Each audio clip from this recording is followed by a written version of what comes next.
15 minutes past the hour and developing overnight, President Trump says he is taking unprecedented action by firing Federal Reserve Governor Lisa Cook. By the way, for context, this has never happened since the Fed was created more than 100 years ago. In a letter posted to Truth Social, the president claims that he has sufficient cause to dismiss Cook. But the Biden appointee says he has no legal ground to fire her. All of this coming less than a week after Cook said that she wouldn't be bullied into resigning. NewsNation's Tom Dempsey is live at the White House. Tom, the president is alleging mortgage fraud. What else is he saying about wanting to remove her from her post? Hey, Markie, good morning from the White House. Look, this tension between President Donald Trump and the Federal Reserve has surged even more. And now this decision to fire a Federal Reserve board member will likely ignite an extensive legal battle moving forward. In announcing this decision, President Trump posted a letter to Truth Social addressed to Cook, which he wrote, quote, "The American people must have the full confidence in the honesty of the members entrusted with setting policy and overseeing the Federal Reserve. In light of your deceitful and potentially criminal conduct in a financial matter, they cannot, and I do not, have such confidence in your integrity." Now, for our viewers, some background here.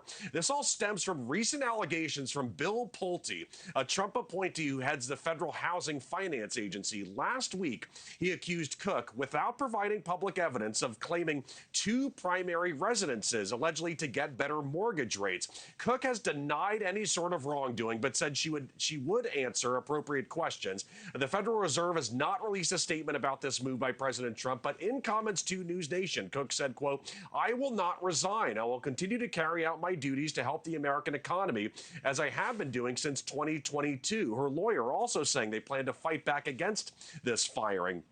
Former President Joe Biden appointed Cook to the Federal Reserve Board of Governors back in 2022, and she became the first black woman to serve in the position. The Senate voted 50-50, with Vice President Kamala Harris breaking that tie. Again, expect an extensive legal battle moving forward with all this, and it may even end up in the Supreme Court. Very important to note that to fire a board member from the Federal Reserve, you have to show some sort of cause, any sort of wrongdoing. You cannot fire someone purely for political differences. And we've seen some anger directed towards Federal Reserve Chairman Jerome Powell by President Trump, calling him too late to lower interest rates. Powell has cited the impact of the president's tariffs as one reason for that.